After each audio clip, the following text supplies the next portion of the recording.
Hi friends. दोस्तों, क्या आप जानते हैं कि हमारे शरीर की नसों से 45 मील प्रति घंटे की रफ्तार से ब्रेन में सिग्नल जा रहे हैं और ब्रेन से निकल करके बॉडी के हर अंग तक पहुंच रहे हैं। यानी कि जैसे ही हमने ये हॉट वाटर बैग अपने हाथ में लिया दाहिनी तरफ और एक तरफ हमने ठंडी बोतल पकड़ी, तो हमारे ब्रेन को ये मैसेज चला गया कि दाहिनी तरफ गर्म है और बाईं तरफ ठंडा है। इतनी ब्रिलियंट तरीके से हमारा दिमाग काम कर रहा है।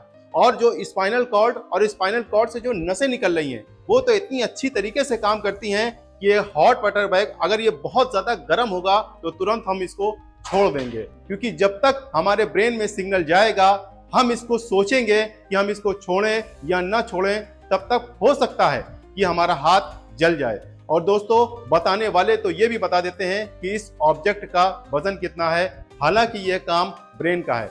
लेकिन दोस्तों, दिक्कत तब आ जाती है जब ये नसें कहीं पर दब जाती हैं या ये कमजोर पड़ जाती हैं या जो है कहीं डैमेज हो जाती हैं, जिसकी वजह से हमारे ब्रेन तक सिग्नल नहीं जा पाता, या सिग्नल जाता है तो बहुत ही लेट हमारे ब्रेन में पहुंचता है।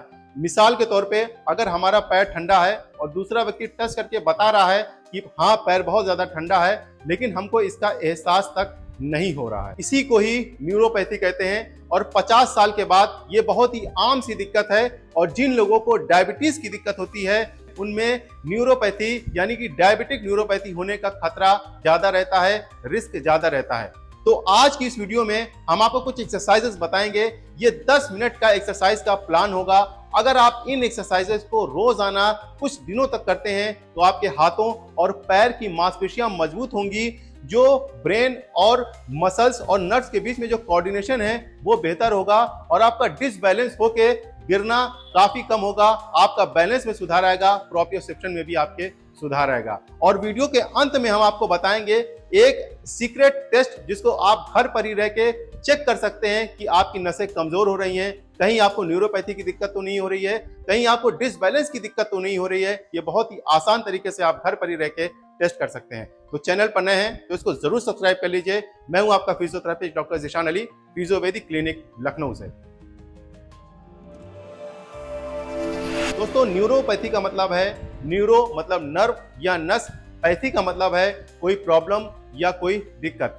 अगर सेंसरी नर्व इन्वॉल्व होगी यानी वो नस जो आपको एहसास कराती है ठंडे और गर्म का, तो आपके हाथों और पैरों में झंझनाहट सी, सुनपन सी महसूस होगी, जलन आपके तलवे में महसूस होगी, ऐसा लगेगा कि तलवे से आग निकल रही है, या पैरों में आपको बेचैनी भी महसूस हो सकती है।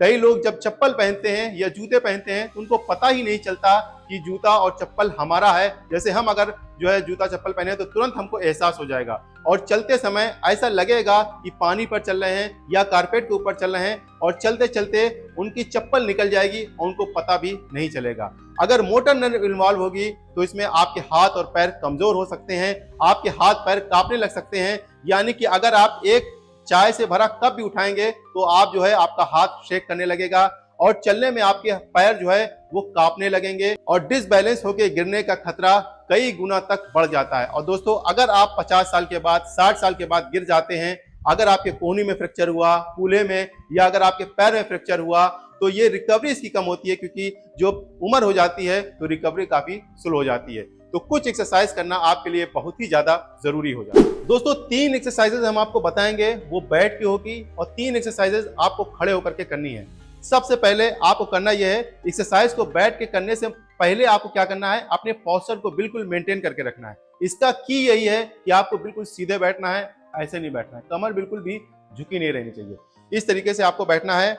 और आपको क्या करना है, वार्म अप के तौर पे 1 से 2 मिनट तक आपको अपने पंजे को उठाना है, एड़ी को उठाना है, पंजे को उठाना है, एड़ी को उठाना है। सबसे पहले ये वार्म अप एक्सरसाइज है, इस तरीके से आपको करना है 1 से 2 मिनट तक के। अब पहली एक्सरसाइज हम क्या करेंगे, उसमें हम पैर को इस तरीके से कर लेंगे और कमर हमारी बिल्कुल सीधी रहेगी। फिर हम आपको देखो, हम आपको इस तरीके से बता दे रहे हैं, जो है थोड़ा सा साइड से आपको क्या करना है, अपनी उंगली से आपको ए बनाना है, ए, फिर आपको क्या करना है बी, फिर आपको क्या करना है सी, फिर डी, अल्फाबेट आपको बनाना है जेड तक के, इस तरीके से। अगर आपको जो है ए बी सी डी नहीं आती है तो छोटा आ आप बनाइए, छोटा आ, बड़ा आ, इस तरीके से। इस तरीके से आप करेंगे तो आपका जो है, जो पैर है और जो ब्रेन है, इसके बीच में कोऑर्डिनेशन बनेगा और इससे आपका बैलेंस जो है, प्रोप्रियोसेप्शन आपका बेहतर होगा। और जब आप इस तरीके से ए और बी बनाएंगे तो आपके पैरों की मांसपेशियों में भी जो है एक नई जान आएगी, ऊर्जा आएगी, आपके पैर भी धीरे धीरे मजबूत होंगे। लेकिन की यही है कि आपको झुकना नहीं है, बिल्कुल सीधे होकर के बैठना है। इसी तरीके से आपको बनाना है। 2 से 3 मिनट तक आपको ये एक्सरसाइज करनी है। थक जाइए, रुक जाइए, नहीं बना सकते तो थोड़ा देर रुक जाइए, रिलैक्स हो जाइए और फिर आपको दूसरे पैर से करनी है। जहां तक आपको आता है, छोटा बड़ा, छोटी बड़ी, वहां तक आप बनाइए, फिर रिलैक्स हो जाइए, फिर आपको दूसरे पैर से करनी है। फिर आपको क्या करना है दोस्तों, थोड़ा सा आगे आ जाना है। कमर आपकी बिल्कुल सीधी रहनी चाहिए और पैर आपका जो है इस तरीके से ऐसे बिल्कुल सीधा हो और आप अपने हाथ को इस तरीके से रख लेना है और अपने पंजे को आप खींचना है और कमर को थोड़ा सा आपको आगे की तरफ इस तरीके से ऐसे झुकना है। इस तरीके से आप झुकेंगे तो आपकी काफ मसल और आपकी हैमस्ट्रिंग मसल जो है वो पूरी तरीके से इस तरीके से खींचेगी। इस एक्सरसाइजेस को करने से फायदा ये होगा दोस्तों कि अगर आपके पैरों में बेचैनी है, जलन है, झंझनाहट है, सुन्नपन की दिक्कत आ रही है तो इससे आपको काफी आराम मिलेगा, क्योंकि 50 साल के बाद ये कॉमन सी दिक्कत हो जाती है। फिर आपको क्या करना है, दूसरे पैर को आपको खींचना है और फिर आपको जो है कमर को सीधी करके थोड़ा सा आपको आगे झुकना है। अगर आपको शियाटिका की दिक्कत है तो बहुत ही अच्छी ये एक्सरसाइज है। आप इसको 1 मिनट इस पैर में और 1 मिनट इस पैर में आप कर सकते हैं। दोस्तों तीसरी एक्सरसाइज हम करेंगे कुछ वेट बेनिंग एक्सरसाइज, यानी कि आपको कुछ वजन के साथ एक्सरसाइज करनी है। तो हमने 1-1 किलो के हमने वेट कप बांध लिए हैं। ये बहुत ही आसानी के साथ मार्केट में मिल जाता है, इसे वेट कप कहते हैं। हमारे पास ये 1 केजी का है। अगर आपसे ये 1 केजी से नहीं हो पाता है, 1 किलो से नहीं हो पाता है, तो आप आधा किलो का ले लीजिए या आप 250 ग्राम से शुरुआत करिए। अगर आपकी एज ज्यादा है या आप बहुत ज्यादा वीक हैं तो 250 ग्राम से आप जो है एक्सरसाइज शुरू करिए और धीरे धीरे आपको 1 केजी पे आना है। और अगर आपके पास वेट कप भी नहीं है तो हम यहाँ पे बोतल से बता दे रहे हैं। इस तरीके से हमारे पास ये 1 लीटर की बोतल है, आप बोतल को भी ले सकते हैं या यहाँ पे आप कोई बालू या मोरंग या कोई वजन जो है आप इस तरीके से बांध सकते हैं। फिर दोस्तों आपको करना यह है, एक ये वाला पैर उठाना है दाहिनी तरफ वाला और आपको जो है ये आपको बाईं तरफ वाला हाथ को इस तरीके से आपको उठाना है। तो इस तरीके से आपको उठाना है। इस तरीके से आप एक्सरसाइज करेंगे तो आपका कोऑर्डिनेशन ब्रेन और मसल्स के बीच में बेहतर होगा। हम तो कर पा रहे हैं लेकिन दोस्तों आप नहीं कर पाएंगे, क्योंकि आपका ब्रेन जो है वो थोड़ा सा वीक हो गया है। तो आपको कोऑर्डिनेशन बेहतर करना है। इसके साथ में ये एक्सरसाइज आप करेंगे तो आपके हाथों और पैरों की मांसपेशियां जो है वो दोस्तों मजबूत होंगी।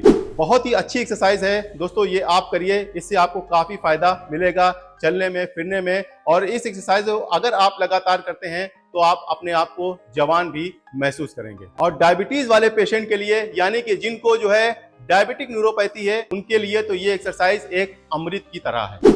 दोस्तों बैठने के लिए हम आपको एक बोनस एक्सरसाइज बता दे रहे हैं आपके हाथों की ग्रिप के लिए, क्योंकि एक रिसर्च ये कहती है कि अगर आपके हाथों की ग्रिप कम होगी, यानी कि 5 किलो से आपकी ग्रिप जो है कम हो जाएगी, तो मरने का रिस्क जो है वो 15% बढ़ जाता है। मौत और जिंदगी तो ऊपर वाले के हाथ में है। हम यहाँ पे आपकी सेहत की बात कर रहे हैं, फिजिकल फिटनेस की बात कर रहे हैं। तो उसके लिए सबसे अच्छी ये चीज है फिंगर एक्सरसाइजर। हम यहाँ पे प्रोडक्ट भी टैग करते रहे हैं। आप इसको आसानी के साथ, आप अपने सामने रखिए, आप इसको आसानी के साथ इस तरीके से कर सकते हैं। इसमें 4 स्प्रिंग लगी हुई है, बहुत ही अच्छी ग्रिप बनेगी। अगर आप 4 स्प्रिंग से नहीं कर सकते हैं तो 1 स्प्रिंग आपको इस तरीके से निकाल देना है। नहीं कर सकते 2 जो है 3 से, तो 1 स्प्रिंग इस तरीके से निकाल देना है और फिर इस तरीके से कर सकते हैं। इससे आपके हाथों की ग्रिप मजबूत होगी। अगर आपके ब्रेन, हाथों और हाथों की ग्रिप के बीच में कोऑर्डिनेशन बेहतर है तो आप लंबी जिंदगी जी सकते हैं और अच्छी तरीके से आप अपनी लाइफ गुजार सकते हैं। अब दोस्तों चौथी एक्सरसाइज हम करेंगे खड़े होकर के। आप किसी दीवार के बगल में भी खड़े हो सकते हैं या एक कुर्सी अपने बगल में रख लीजिए कि अगर आप डिसबैलेंस होते हैं तो तुरंत आप कुर्सी को पकड़ लीजिएगा। दोस्तों अब आपको करना यह है, आपको इस तरीके से पंजे के बल आना है और फिर आपको एड़ी के बल इस तरीके से आना है। डिसबैलेंस होइएगा, तुरंत आप कुर्सी पकड़ लीजिएगा। और फिर अगर आप जो है दोस्तों एड़ी के बल नहीं आ पाते तो सिर्फ पंजे के बल आइए और फिर धीरे से आप अपना पैर उठाइए, नीचे रख दीजिए, फिर पंजे के बल आइए और एड़ी के इस तरीके से बल आइए। इस तरीके से आप करेंगे तो आपका कोऑर्डिनेशन बेहतर होगा, बैलेंस आपका प्रोप्रियोसेप्शन बेहतर होगा और गिरने का रिस्क जो है वो कम से कम होगा। अब दोस्तों दूसरी एक्सरसाइज में आपको क्या करना है, वो आपको कुर्सी बगल में रखी रहनी है या दीवार के सहारे आप खड़े हो सकते हैं। अब आपको क्या करना है, इस तरीके से ऐसे एक पैर के ऊपर इस तरीके से ऐसे खड़े होना है। कई रिसर्च में ये बताया गया है कि अगर आप 10 सेकंड तक इस तरीके से नहीं खड़े हो पाते तो गिरने का रिस्क बहुत हद तक आपका बढ़ जाएगा। तो इस तरीके से आप खड़े होने की कोशिश करिए, इससे आपका बैलेंस जो है वो मेंटेन होगा, बेहतर होगा, प्रोप्रियोसेप्शन आपका बेहतर होगा और चलने फिरने में आपको आसानी होगी। इस तरीके से आप खड़े रहिए, डिसबैलेंस होइए, तुरंत आप इस तरीके से पकड़ लीजिए। अब आपको क्या करना है, नेक्स्ट लेवल में लेकर के चलना है। तो इस तरीके से अपने हाथ को रख लेना है और फिर आपको अपनी गर्दन को दाहिने बाएं दाहिने बाएं इस तरीके से आप करेंगे तो आपका बैलेंस थोड़ा सा खराब हो सकता है, लेकिन आप करेंगे तो धीरे धीरे आपकी आदत बनेगी। इससे आपका बैलेंस काफी हद तक जो है वो इम्प्रूव होगा। फिर आपको क्या करना है दोस्तों, ऐसे खड़े होने में कोई कमाल नहीं है। कमाल इसमें है कि आप अपनी आंखें बंद कर लीजिए और फिर दाहिने बाएं इस तरीके से आप करेंगे तो आपका बैलेंस इंप्रूव होगा और काफी बेहतर रिजल्ट आपको मिलेगा। अगर आपको पेरिफेरल न्यूरोपैथी की दिक्कत है या डायबिटिक न्यूरोपैथी की दिक्कत है, डिसबैलेंस की दिक्कत है, तो आप इस तरीके से चेक भी कर सकते हैं अपने घर पे टेस्ट करके कि आप एक पैर पे खड़े हो सकते हैं आंखें बंद करके 10 सेकंड तक या नहीं खड़े हो सकते। अब दोस्तों तीसरी एक्सरसाइज में आपको क्या करना है, एक टॉवेल या कोई सूती कपड़ा आपको इस तरीके से बिछा लेना है और आपका जो पैर का अंगूठा रहेगा, उंगलियां रहेंगी, वो बिल्कुल दीवार के लेवल में इस तरीके से सीधे रहेंगी। ऐसे नहीं रखना पैर, ऐसे रखना है। फिर आपको क्या करना है, अपनी उंगली से आपको इस टॉवेल को जो है अपनी तरफ घसीटना है। इस तरीके से आपको एड़ी नहीं उठनी चाहिए। बहुत सारे लोगों की एड़ी उठ जाती है, एड़ी नहीं उठनी है, बस इस तरीके से आपको इस तरीके से करनी है। जब टॉवेल समेट जाए फिर आपको इस तरीके से ऐसे थोड़ा सा आपको बढ़ा देना है और फिर आपको इस तरीके से खींचना है।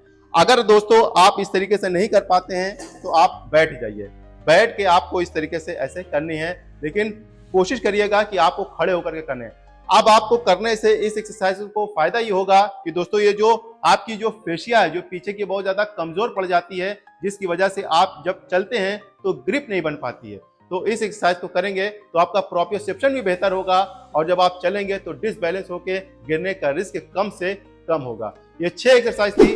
अब हम बताते हैं सीक्रेट टेस्ट। आपको करना यह है, हमारे पास जो है एक ब्रश है, आप ब्रश की सहायता से आप टूथ ब्रश ले लीजिएगा। हमारे पास ये हैमर में ब्रश लगा होता है तो हम उससे बता दे रहे हैं।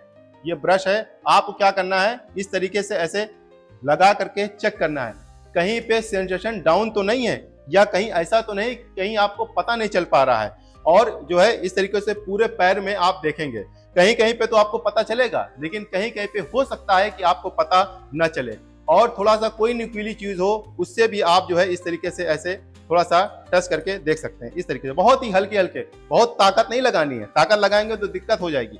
इस तरीके से ऐसे करेंगे और चेक करिए कि कहीं डल तो नहीं है सिग्नल या कहीं पता तो नहीं चल रहा है। इस तरीके से आप घर बैठ के टेस्ट कर सकते हैं कि कहीं आपको पेरिफेरल न्यूरोपैथी की दिक्कत तो नहीं है, कहीं आपको डायबिटिक न्यूरोपैथी की दिक्कत नहीं है।